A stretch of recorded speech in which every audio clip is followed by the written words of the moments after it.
All right. Good afternoon, everybody. Thanks for coming to our real estate market update Q&A session with Center Coast Realty. We are excited to have you here today. We got a lot of content to cover, and we got a lot of questions to cover too. So I'm going to go ahead and get right into it. Before we get into the meat of things, I just want to talk to you, introduce myself and my colleague here, Mr. Brendan O'Donnell. My name is Mike McElroy. I am the founder of Center Coast Realty. I started this company about 10 years ago, and Brendan O'Donnell is our senior realtor. He started in 2013.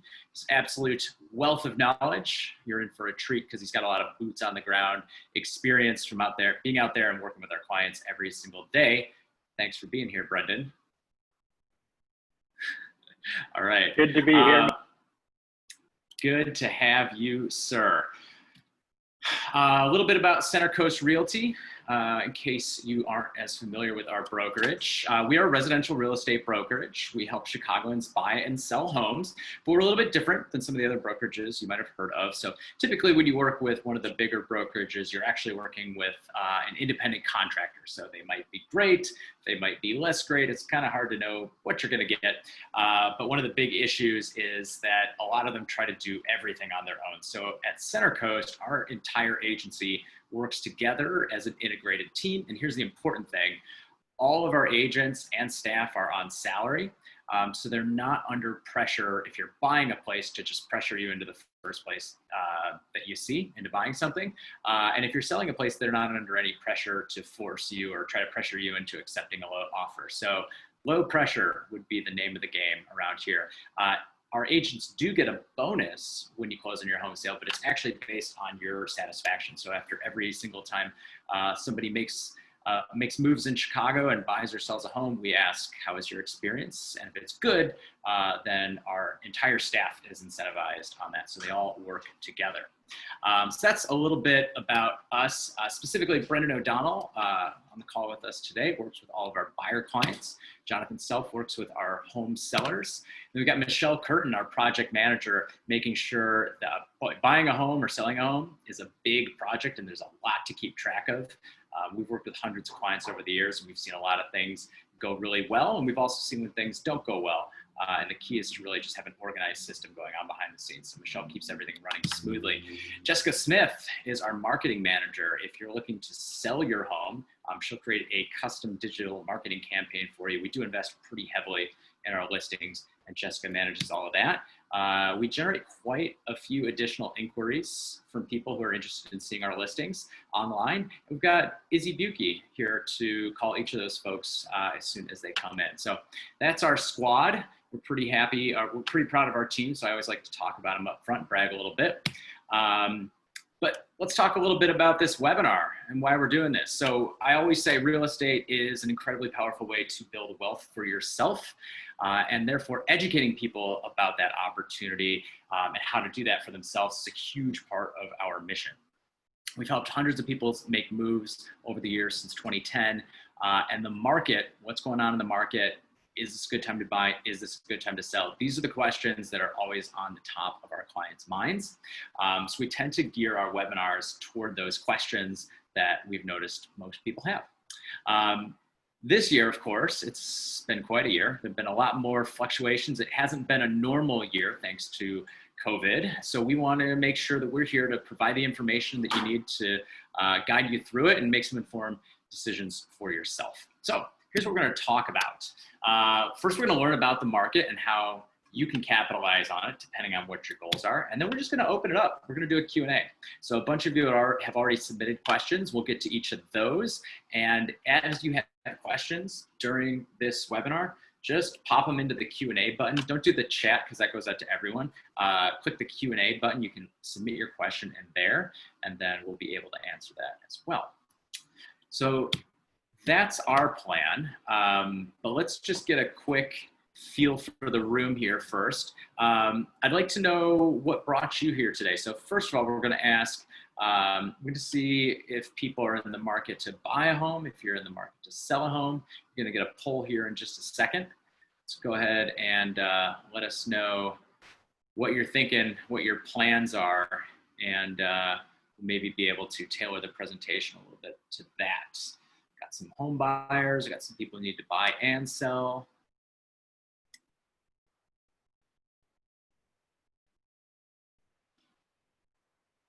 Great. All right, and then where are you at in the process? Are you on the market? Are you under contract or closed? Are you working with the realtor?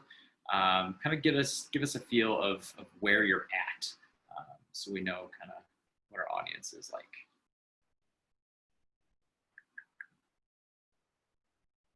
Okay, we've got some people earlier on in the process. Very cool. All right, and last but not least, I just want to know what you're hoping to learn today. So go ahead and submit a few extra questions in the Q&A box. We're going to get into the content of today, but keep those questions coming as they pop up, and then we'll have plenty of time at the end to answer some of those once we get through main content. All right. So let's talk about the market, what's going on so far. Before we get into it, the stats I'm about to show you are reflective of the kind of the centrally located city center neighborhoods is what we call them. So think of the loop and about 5 or 6 miles in any direction. And the reason we break it down that way is because Chicago is just such an eclectic housing market that it doesn't make sense to talk about it as a whole. And I think that's the importance actually of a webinar like this, of content like this. It's really easy to find Google real estate market, Chicago real estate market, and most of what you find is about the whole city, or even worse, just the entire Chicagoland area. And it almost doesn't make sense to look at that information because within there, it's so different. And if you're trying to figure out how to make some decisions for yourself, it doesn't necessarily help you to know what's going on in the whole Chicagoland area. So that's what we're going to talk about, is that particular area. But then we're also going to talk about how it compares to the rest of the market and the rest of the country. So let's go. The market 2020. If I could show you 2020 real estate market in a graph, this would about be it. So here's what happened. The real estate market got off to a very busy start. We had some warm weather in January and February, which always helps. We had low interest rates. Buyers were out in force. It was shaping up to be a classic spring seller's market. And then in March, everything went crazy. In mid-March, pretty much everyone hit the deck, and there was very little real estate activity for about a month. Right leading up to the shutdown, a bunch of people were kind of playing musical chairs and trying to just grab the first property they could and go under contract. I think they wanted to find a place to potentially spend a decent amount of time. And then after that, crickets. So you can see that in this line right here where it goes rather sharply down. This is a graph of closed sales. So this is the number of homes that sold based on a 12-month trailing average. So this is the number of homes that are selling. You can see it plummeted quite a bit.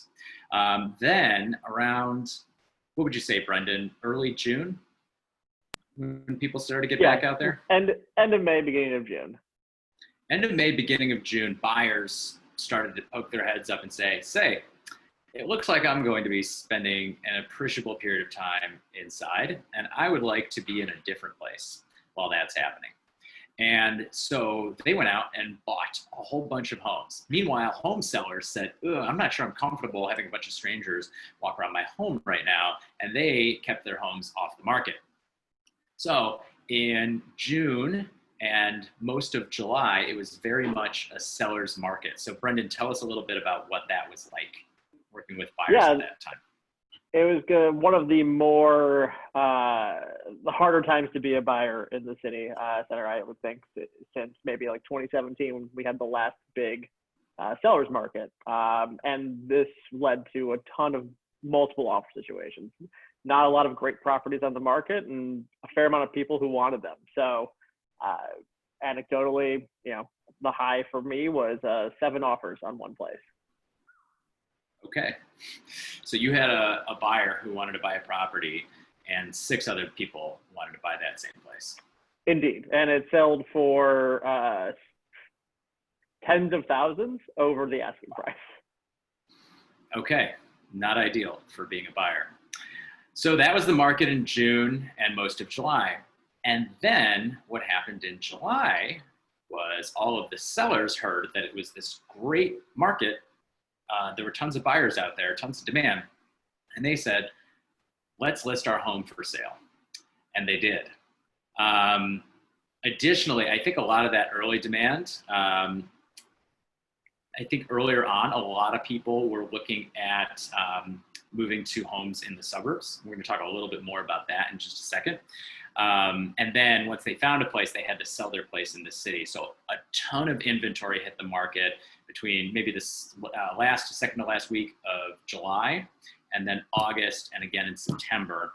A huge wave of listings hit the market, which we normally don't see around this time of year. And so things flipped. All of a sudden, it became a buyer's market just that fast, which is pretty wild to experience. So, Brendan, what is it like right now when you're out with buyers? Right now, buyers are able to choose between 2 or 3 options that they like almost as much as their favorite.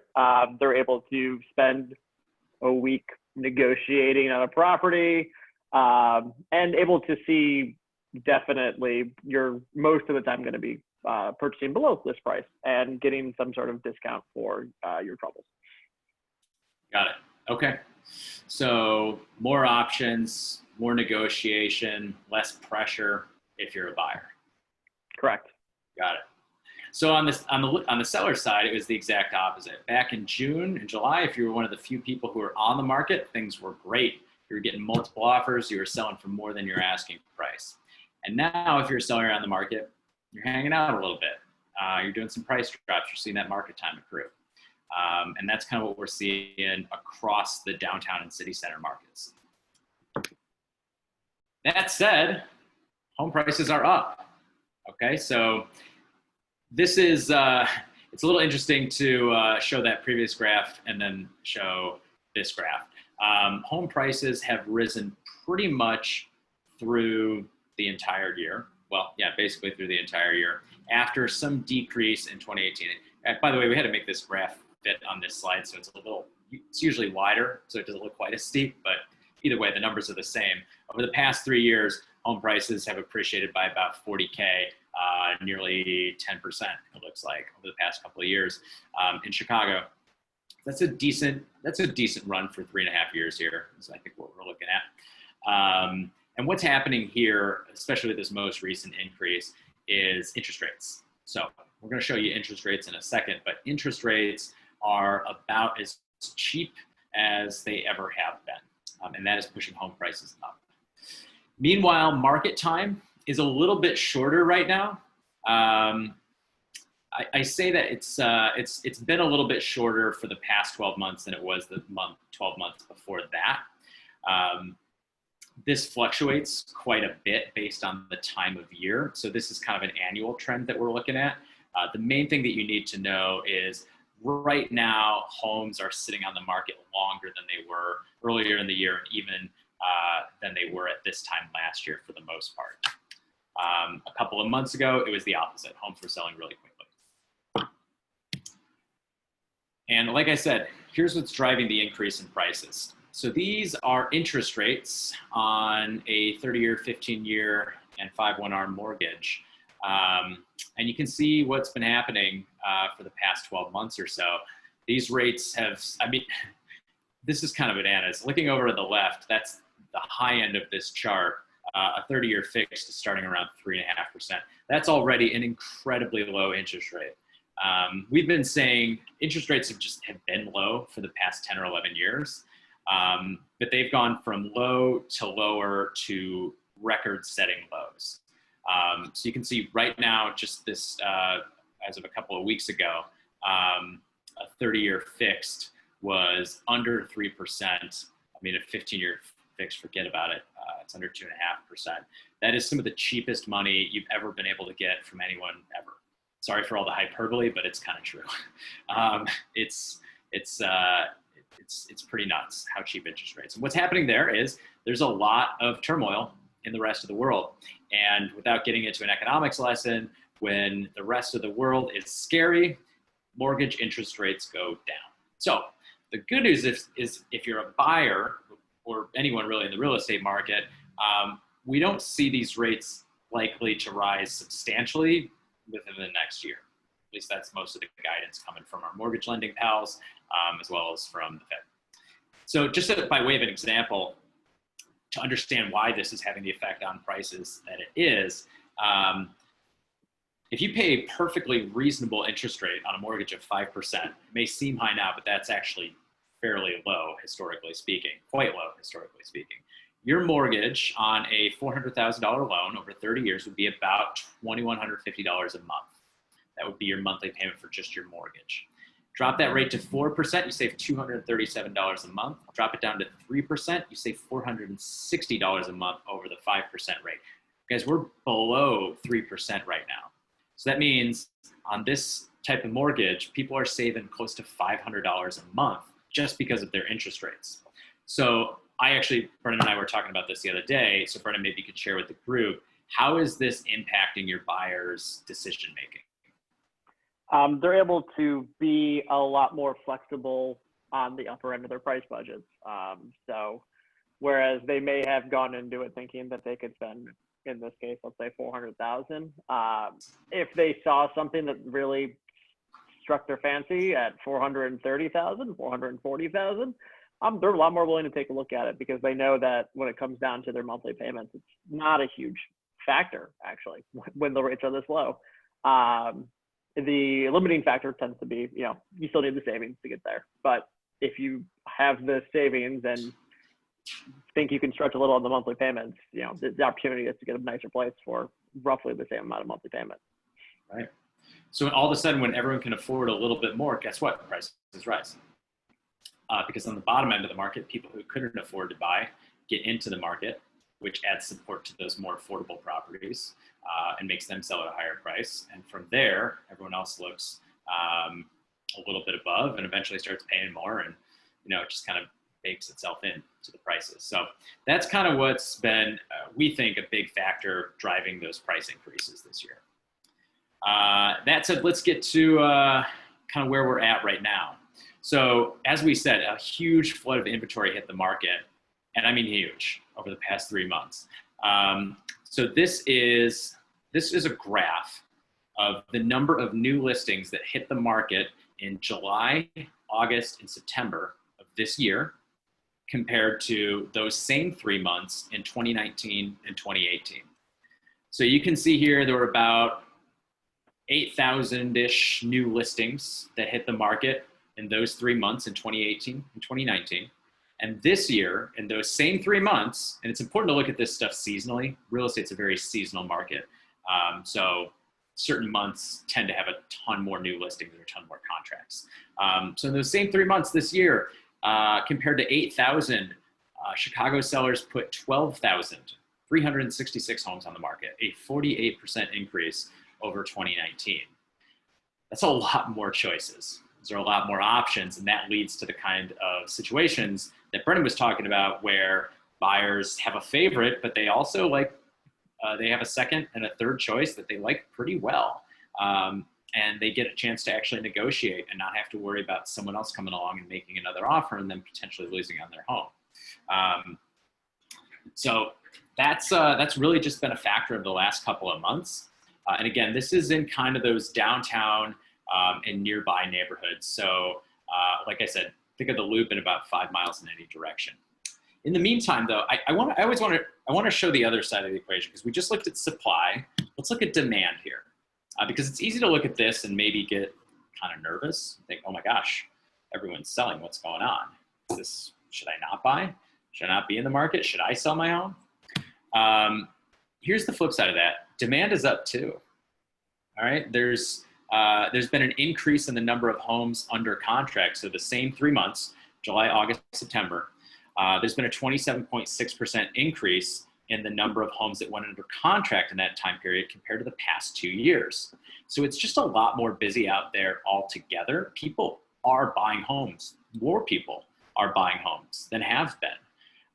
So we're going to see that closed, that graph I showed you at the beginning, that was closed, that number of closed homes, that's going to continue to creep back up. That trend's going to continue because contracts are a leading indicator and closed sales are kind of a trailing. So supply's way up, Demand's up, just not as much. And that's why it's become more of a buyer's market out there. But this is good to know, right? It says that people still want to live in these neighborhoods. They still want to live in Chicago. A lot more people do than used to, it turns out, or want to buy in these neighborhoods. It's just that a lot of people are listing their homes for sale. So I guess let's talk about, before we jump into the whole city versus the suburbs thing, let's talk about, there's kind of three trends that we're seeing happen right now. I think we got a question in the forums that said, is everyone really leaving the city? And from what we've shown you so far, you might be thinking like that's the case. And it sort of is, but as usual, there's a little more to the story. So this has been a big narrative that's kind of been in the news for the past couple of months, that, oh, everyone's leaving major cities because of COVID, because of civil unrest. And I think there's a little bit to be said for that in the Gold Coast and River North and Streeterville. We'll get to that in a second. What's actually happening is there's three trends that we're seeing. The first one is people who are earlier in their careers, who don't have too many ties to the city yet, who probably are currently renting. Their leases came up in June, July, and August. And they said, $2,100 a month for a one bedroom in a neighborhood next to a whole bunch of great bars and restaurants and amenities that I can't go to? I don't think so. And they didn't renew their lease. And instead of doing what they normally would have, which is go lease something else, they moved back with their folks. They're living with their parents in either the suburbs or, wherever their parents live. I know people have moved across the country right now and are just sheltering with their parents. So the rental market is kind of abysmal at the moment. Rent prices have been falling. There's a lot of inventory on the market. And especially when we talk to our friends who work with more rentals, that seems to be the case. On the other end of the spectrum are people who were planning to move to the suburbs in the next 2 or 3 years. So this is a very common trend in Chicago, is that people move to the city after they graduate from college, get a job here, they rent an apartment, then they buy a 2-bed, 2-bath condo, and then they outgrow that condo and they buy a bigger condo. And then they have to start thinking about paying for school or getting into moving to a good school district that they're comfortable with in Chicago. And they think, what else we could do is have a backyard and 4 bedrooms upstairs and a big old house in Naperville or Elmhurst or Orland Park for the same price that we're paying for this condo in Chicago. And then they move to the suburbs. And this happens. This has kind of been a trend for the past, 15, 20 years, maybe longer. And what we're seeing is everyone who is planning on doing that in the next 2 or 3 years is saying, or we could try it now. Why don't we just move to the suburbs now? And so that's why you're seeing a lot of that inventory. People are selling their condo in the city and moving to the suburbs. Looking at the suburbs, the story's a little bit different. So right now, I told you it's a buyer's market in Chicago. It's a seller's market in most of the suburbs. We just picked 3 suburbs, northwest, west, and south, for a little perspective. And this is basically the supply of homes for sale, okay? So this graph kind of tells you if it's a buyer's market or if it's a seller's market. And you can see that it fluctuates seasonally.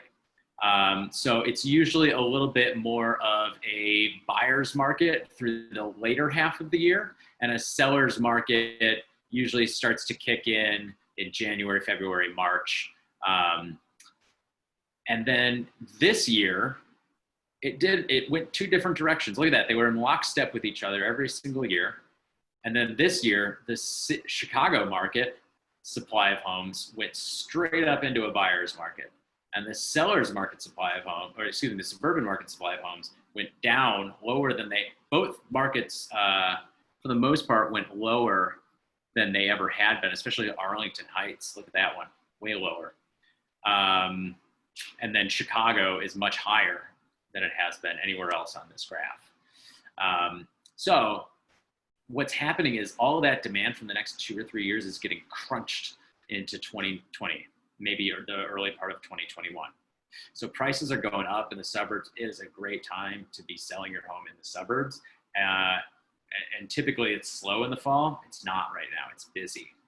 But in the city, something different is happening. However, this is going to be a temporary thing. All those folks who are moving to the suburbs, like they're gone, they're not going to come back to Chicago, but they always were going to go anyway. It's just kind of move things up. So we could see some softness in the suburban markets in a couple of years, just because a lot of their demand had been pushed up. Meanwhile, in the city, a lot of the inventory that was going to be sold over the next 2 years, maybe 3 years, again, has been pushed up into this time period, making it more of a buyer's market, okay? So here's what's wild though, interest rates are still low. There's just a lot more options. Usually you don't get that as a home buyer. So let's talk about what this means to you. As Brendan was saying, if you're a buyer, you don't have as much competition for the best homes. Sellers, if you're thinking about selling in the city right now, I'd honestly ask you if it's strictly necessary. Again, this is downtown city center. If you've got a single family home a little further from downtown, it might not be a bad time to sell. You should talk to us about your particular neighborhood. And we can fill you in on what's going there because it definitely varies. But if you're in city center neighborhoods right now and you're planning on selling a home, it's going to take a little bit of a while. It's going to take a little while. You're going to have to negotiate a little bit more, and you're not going to get as much for your home as you would have a couple of months ago, or potentially as you will come spring of 2020. If you plan, I saw there's one person who wanted to buy and sell. The dream scenario is to be able to go buy your place now, again, depending on where you're looking, and then sell your current place in Chicago in the spring. So it definitely depends on where you're planning to buy, where you're planning to sell, but that would be the ideal scenarios to be able to do that. Now, not everyone can afford to do that, so we may have to get a little bit more creative there in terms of solving that problem, but that would be the best way to play it, if you could. So that's our primer. Let's jump into some questions. All right, so again, just start chatting them in. I got a couple of questions ahead of time. Actually, this is a really good one. So we've got a question that says, how might the election affect the market for a seller? That's a great question. So what we saw in 2016 was the election really sucked all the air out of the room. And we haven't talked about that as much right now. Demand is up compared to the last 2 years. So 2020, as per usual, is a year like no other. But it just kind of takes people's minds off of moving. And they tend to, also there's uncertainty going into an election, right? We don't know who a lot of our elected officials are going to be in a couple of months. Whether or not that really impacts people's housing choices or the housing market directly is up for debate. But, you know, if their job is somehow tied to, everyone's job is tied to the economy, and the election can impact the economy. So when there's that uncertainty, people tend to freeze. So if you're selling right now and you're experiencing, some long market time, it's probably mostly due to the high inventory that's out there, but it also could be a little bit, it might be even more demand if people weren't feeling some uncertainty. So back in 2016, what we saw was things got really slow in September and October. By the way, there was also a Cubs World Series run that year, which was awesome. And I think maybe some people were focused on that too, because there's games every single night of the week. But that could have just been me. Anyway, so it got really slow going into the election in 2016. And actually after the election, it started to get pretty busy, even in November and December, which usually doesn't happen. Wasn't super busy, but it was busy for November, December. Does that sound familiar, Brendan? Yeah, definitely. It seemed to be a month-long or maybe month and a half long pause on a lot of people's attention span. And then after that, we were able to saw a lot of people say, okay, that's over, on to my life. And their life, whatever their life decision that we're going to make them move anyway. Yeah. So I don't know if it really affected anyone's decision, but they just kind of wanted to have a chance to see what happened before they made a decision. I don't know, this is just a harebrained theory of mine, but we have seen a few buyers starting to come out of the woodwork over the last couple of weeks, just as it started to get a little colder. And I have a theory that, especially after the election, or maybe even before, people might say they feel it getting colder. They realize they're going to be spending more time indoors again. And they think, you know what? I'm going to be spending time indoors for the next 5-6 months, whatever it may be. I'd like to be in a little bit more space. So we may see some people come out and start making moves a little bit sooner towards the end of this year. It's just a theory of mine. We'll have to see what happens, but it's a possibility.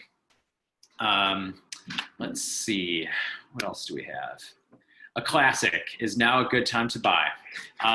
We've talked about that a little bit. I think there's a couple of ways of answering that question. The short answer for me is, yeah, good. But I think it's important to ask, what does it mean? What does good time to buy mean, right? So there's a couple of ways you could answer that question. One is, does the market favor buyers or does it favor sellers? Currently, in most city center neighborhoods, it favors buyers. So from that perspective, if you're looking to buy in one of those neighborhoods, yes, it is. If you're looking to buy in a lot of suburban markets, the market favors sellers. So from that perspective, it's not a great time to buy. Another way to look at it is interest rates. Are interest rates low or high? We talked about interest rates pretty low. It saves you a fortune on interest, especially over the time that you live there. So from that perspective, it's a good time to buy. And the other thing I think people mean when they say, is it a good time to buy, is, are prices going to go down or up after I buy, right? Because if they go down, you're going to think, rats, I should have waited and got a lower price. If they go up, and you bought, you're gonna say, great, I just made some money because the value of my home increased. And that's fair, right? That's the most challenging one to ask, is where a home price is gonna go. Because of the interest rates, unless something substantially changes, I think home prices are gonna continue to go up for the next 12 to 18 months. It gets a little fuzzier the further out I get from now, but it's certainly seemed the momentum makes it seem like over the next 12 months, there'll probably be a net positive gain, but perhaps with a little bit of a valley in between. I don't know, Brennan, what's your take on that from having been out there? Do you think home prices are let me ask you, do you think home prices are gonna go down over the next couple of months? The next quarter, yeah, probably just a smidge, as the people who are most motivated to sell take bigger hits. Yeah. The people there are a fair amount of people on the market right now who are not that motivated, who only listed because they thought it was a better time than it actually was. Yeah. And who really can see themselves waiting for a better market, or a better buyer, someone who's willing to, give them the offer they want. So unlike a previous recession in the housing market, this one doesn't have everyone as motivated at the same time. Got it. So we could see a little bit of price softness over the coming few months, just as those people who are desperate the most motivated take a bigger hit. And then right. I can see that a pretty quick rebound as those people are gone. Okay. We're in spring with higher demand, and a fair amount of those sellers who could wait now find buyers at the price they wanted to begin with. Got it. So over the next 12-ish months, prices will probably hold steady or keep increasing due to interest rates. A smaller increase than maybe normally, but not down. Not down over the aggregate for 12 months. Got it. Yeah, I mean, that just lends, I know I'm always hesitant to say it's a great time to buy, because realtors always say that. And we really pride ourselves on, giving the best possible advice, regardless of, how it might affect us. So if it's any credibility, I don't think it's a good time to sell right now. If you have a choice, I would say, wait, you should wait. If you need to sell, that's fine, but I would recommend that you wait if you can. So with that hopefully a little bit of credibility established, I would say, yeah, it really kind of is a good time to buy. Interest rates are extremely cheap. You have negotiating leverage that you might not see for a while. And, we think that because the market has shown resilience, even amid COVID, like I said, everyone kind of hit the deck for a couple of weeks and then they got right back to it last time around.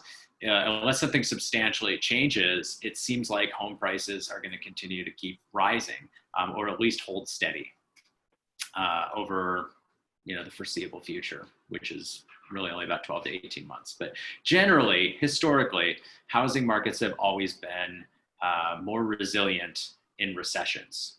The exception was the last one. And we didn't get this question, so I'll just touch on it briefly. But the last time around, oh no, we did get that question. Okay. So someone asked, are we facing a recession like '08? And that's a great question. No, we're definitely not. Again, to keep it short, the last time we had a recession, the reason that it happened was because of real estate. Real estate caused that recession. The bug came from the secondary mortgage market. So long story short, if anyone was buying or selling homes back then, you might remember this. The mortgage approval process was kind of a joke. If you had a pulse, they would give you a mortgage, and they'd give you a mortgage for way more than you could afford. That's not happening right now. Like I said, these interest rates are really low, and so that's pushing home prices up. But it's not doing it in the dramatic way that we saw back in '08, because you still need good credit to buy a home. You still need to be able to make enough money to cover the payment on your home. And you still need to save up at least some down payment. You don't need a ton of money, huge down payment, but you do need some. And the biggest one there is credit score and income. That's what really keeps people from just getting in way over their heads. That's what wasn't happening back in '08. There was no controls on that. So people who really didn't make very much money would buy 2 or 3 houses just because.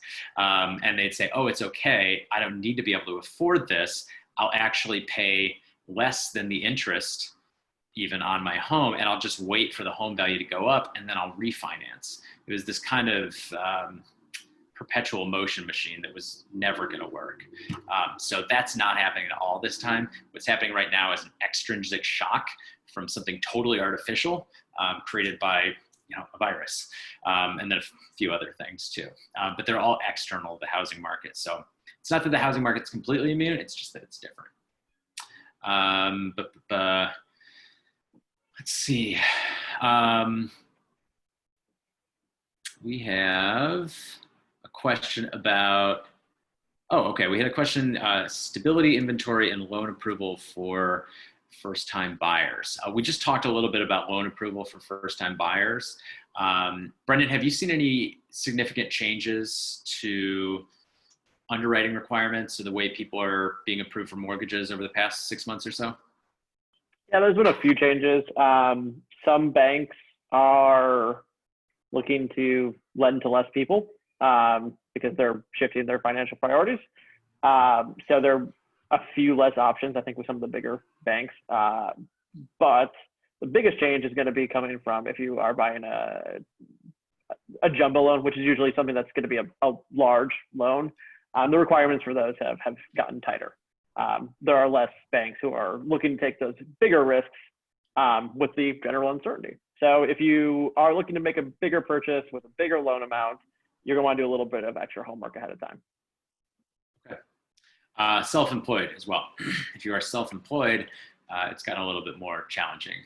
They're just going to want to, they're putting you through the ringer a little bit. It's always a challenge with self-employed people, as I know from the past and personally. And so, but in today, yeah, I'd say it's equally or maybe a little more challenging. Yeah, it's more. I'm refinancing right now, and it's been a lot. It's been a lot of paperwork, but we're getting there. All right, let's see. So that was a loan approval for first-time buyers. We talked about inventory for sure earlier in the program.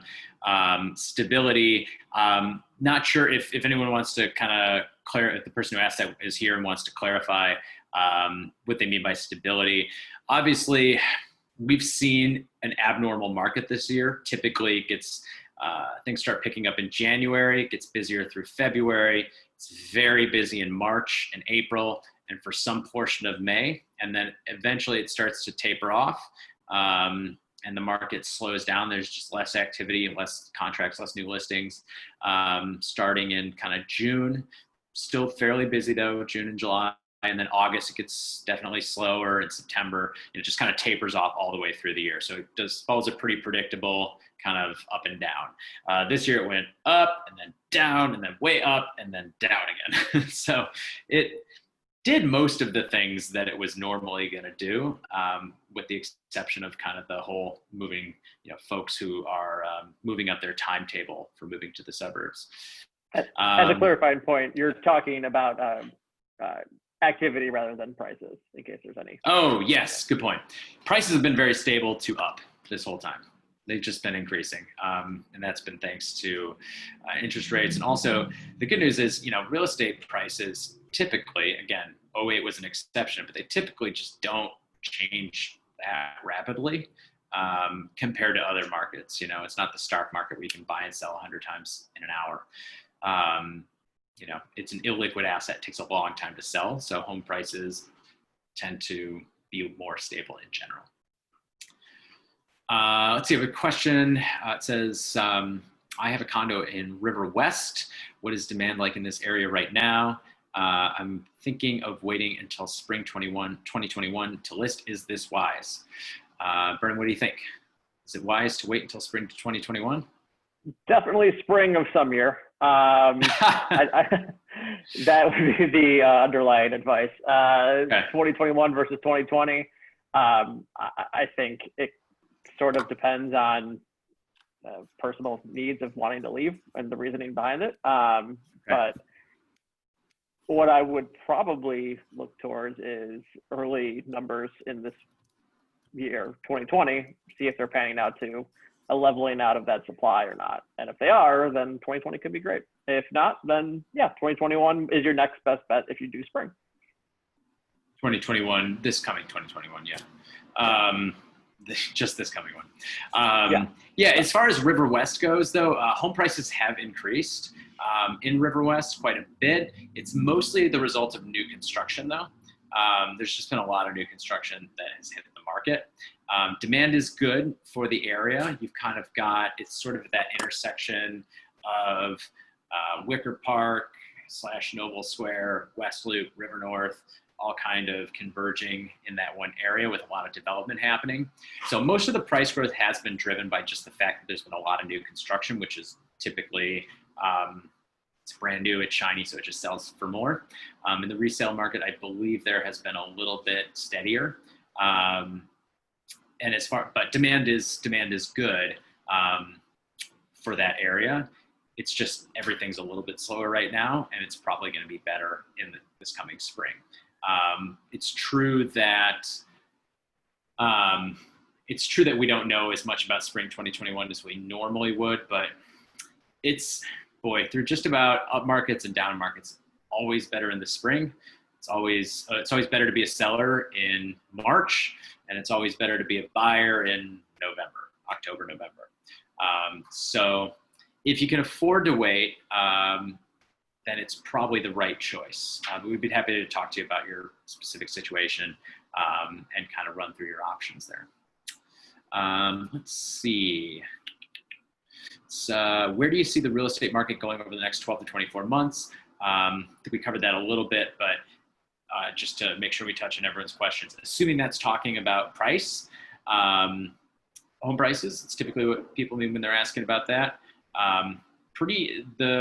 It's pretty tough to say right now, but with interest rates this low and the fact that demand has not only held steady, but actually increased, I think we're going to work our way through this supply, and I think we're going to see home prices continue to rise. Again, if something substantially changes in the world, that's always the asterisk, but that's our best prediction for right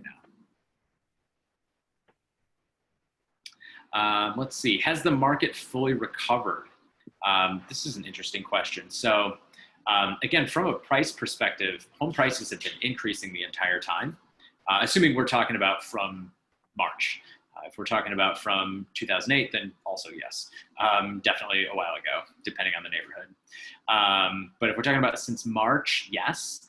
Another graph that's kind of interesting, let's see if I can pull this up here, from our friends at Showing Time, is this graph of home prices. Is this showing up for you guys? Brendan? Okay. Yep. Excuse me, not home prices. This is showings. So this is a leading indicator that's even before contracts, and we can see, let's look at just Illinois. You can see showings on a weekly basis, weekly average basis, all through this year. So this is when the lockdown happened. You can see that in March. Went down quite a bit. This orange line is 2020 and this blue line is 2019. So you can see the crash, and now this orange line has been above. This is so fun though. I love this. You can see the 4th of July, happens every year. You can see Labor Day was a little bit later last year, or excuse me, later this year compared to last year. I don't know what this was. You got Father's Day, you got Mother's Day in here. It's kind of fun. Anyway, I digress. But the point is, this orange line has been above the blue line since end of May. So from that perspective, I would say that yes, home prices have definitely recovered. Or excuse me, not home prices. Home prices have been up the whole time. Showing activity has recovered. And as you can see, listings are way up to the point where it's probably a little bit too much. So from that perspective, I would say for the most part, yes, we are recovered. Let's see, any other questions? Oh, this is a good one. How are showings happening right now? Do we need to wear masks and gloves? Brendan, can you take that one? How are showings working? Showings are working very much the same way they were pre-pandemic, except yes, masks and gloves. And you may occasionally be asked to sign a waiver that says that you are not positive with the virus. And occasionally the sellers are going to be a little more of a stickler about who gets into their house. And they are going to be trying to weed out some, looky-loos, people who are just browsing rather than shopping. And so you might get asked for like a pre-approval letter to have the showing. Other than that, though, it's basically just don't touch as much surfaces and wash your hands. And that's kind of been the MO. Got it. Wear a mask, wash your hands, get pre-approved. Good advice. Most of that's good advice all the time. Yeah. Normally you don't need the mask, but washing your hands and getting pre-approved, pretty much good advice all the time. All right, I think we got time for maybe one more question here. What do we got in the box?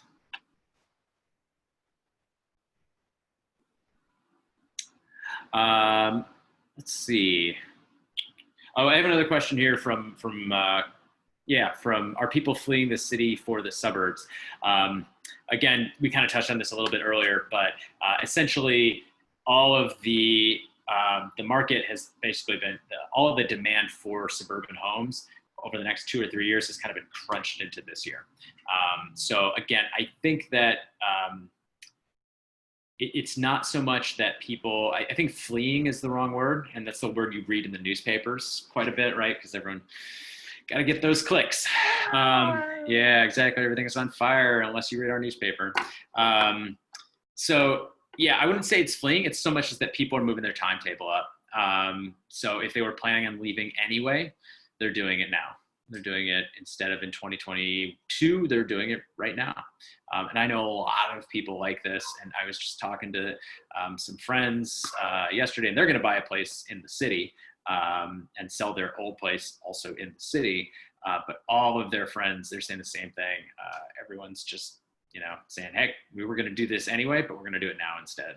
So it's just the effect of that, like I said, is going to be more of a buyer's market in the city right now, more of a seller's market in the suburbs right now.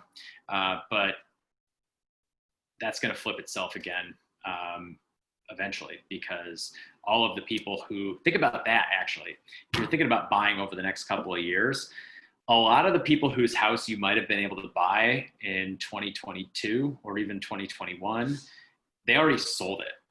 They sold it this year, or they're trying to sell it right now. So if you wait until 2022, those people won't be able to sell you their house because they already sold it to somebody else who probably doesn't want to move yet. And if that's the case, it's going to be tight supply. I mean, that's been just kind of the story of America, especially in major cities, for the past, 6 or 7 years. It's just shortage of short supply of housing. So I think that's a temporary thing. I think if you're looking to buy in the city, especially your first place, it's created a really nice opportunity for you. Yeah, I'll add anecdotally that no one has called me in the last 8 months or however long it's been going on and said, I was totally not thinking about moving to Downers Grove. And now I totally am thinking about moving to Downers Grove. Yeah. Those people were always going to move to Downers Grove, or they were never going to move to Downers Grove. And it's just a matter of timing. Right. Okay. Let's see. Plan on renting in the next 5 to 7 years and retiring in the next 5 to 7 years and relocating to another state. Currently looking at 2 scenarios. 1, purchase a home in the suburbs, or 2, purchasing a condo in downtown Chicago. Any recommendations in regards to a profitable ROI? Gosh, so we're 5 to 7 years from needing to sell the place that we're buying now, and where to do that, in the suburbs or in downtown Chicago area. Yeah, that's a good question. I mean, my instinct is to say the city, just because it's more of a buyer's market now, versus if you're trying to buy a house in the suburbs, you're going to be competing with a lot of people. It probably depends on which neighborhoods you're interested in Chicago and which neighborhoods you're interested in, which suburbs you're interested in. But I would say, generally speaking, Chicago is a better buyer's market with, I think, good opportunity for appreciation. Brendan, you do more work in the suburbs than I do. In terms of, and I guess it's totally unfair to say the suburbs because there's a ton of them. But generally speaking, folks that you've seen who have bought over the past couple of years, or maybe some of your buyers who have bought out there, when you're kind of looking at, back when the seller bought their place, what's the appreciation been like? Yeah, if you're looking for a future hot market in the suburbs, right now, I think, to Mike's point, most of them are a little bit warmer than normal. But if you're looking for one that might maintain that level of interest going forward, I'd be looking towards the neighborhoods that have the metro train stations and the downtowns. The mini city of sorts is the most attractive place for the buyer that Mike outlined earlier, who's moving out of their 3-bedroom condo and moving to the burbs. They want their city life still. They'll, rather than pretending like they're gonna go back downtown to the city every day and on the weekends, they're actually just gonna go to the town that they're living in. And so they're most attracted to the places that they can commute via train like they used to, and that they can go out to dinner in the downtown and feels like Chicago, feels like Lakeview or whatever they're coming from. So I'd be looking at a great example of this is like a LaGrange, a Hinsdale, and a Naperville along the BNSF line. You got similar routes going up towards Wheaton and Glen Ellen, and you got similar routes going like northwest and north towards like Highland Park and whatnot too. Great. Yeah, I think that makes a ton of sense. And something I would add to that too, wherever you buy, especially though if it's in the city, look for some of those modern amenities that most buyers want. So it's usually helpful. You want this, someone else is going to want it. But we're seeing a lot of softness in prices in the Gold Coast, Streeterville, and River North. And we're starting to see it a little bit in West Loop as well. And here's what I think is happening here. It's hard to sell a lot of that housing stock, especially in Gold Coast and Streeterville. It's just a little older. It's a little more dated. And especially in the Gold Coast and Streeterville, you might not have central air. You might not have in-unit laundry. It's tough to sell a condo without in-unit laundry and central air. It's just not going to appreciate very well.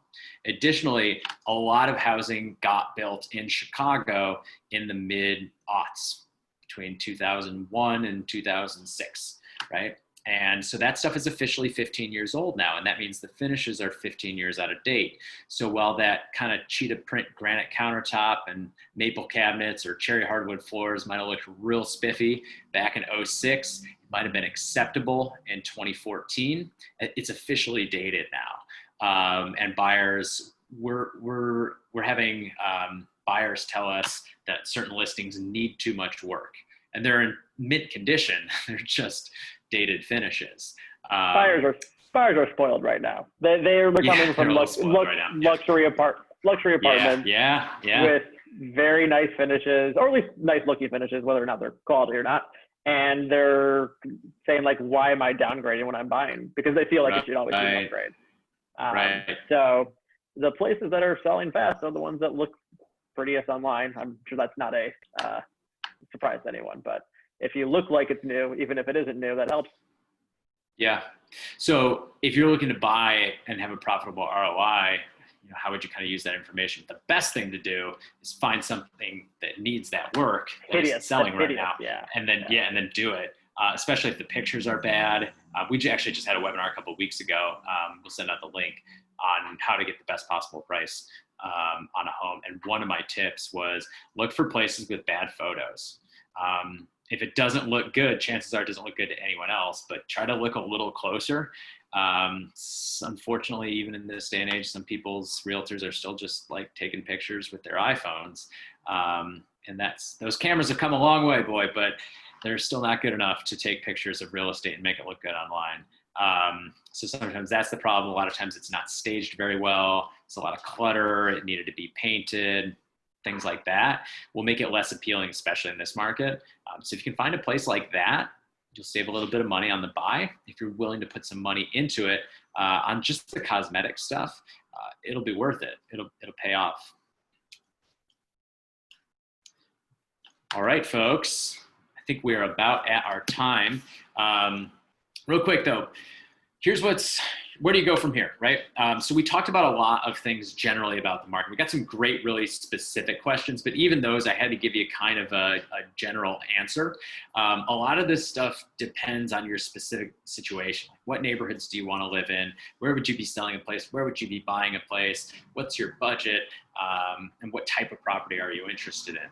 So if you want to run a few things by us and just kind of get some feedback, there's going to be a link after you exit here. You can schedule just a free 15-minute Q&A. It's no pressure. Just get your questions answered. We're happy to be a resource. And whenever the time does come that you want to buy or sell, we'll be here.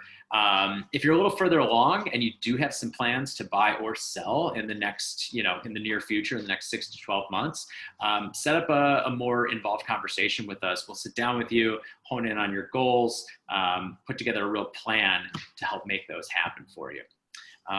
So we hope to hear from you. There's more webinars coming up, by the way. If you're trying to decide whether or not to rent or buy, we'll be talking about that in just 2 short weeks. Boy, the time flies.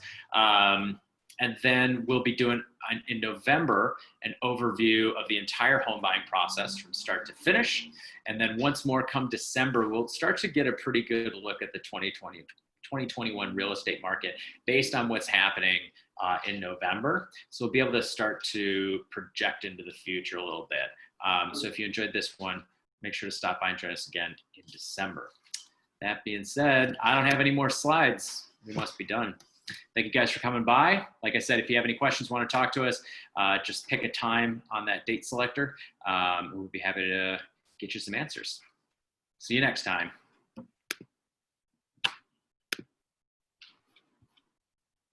Yay!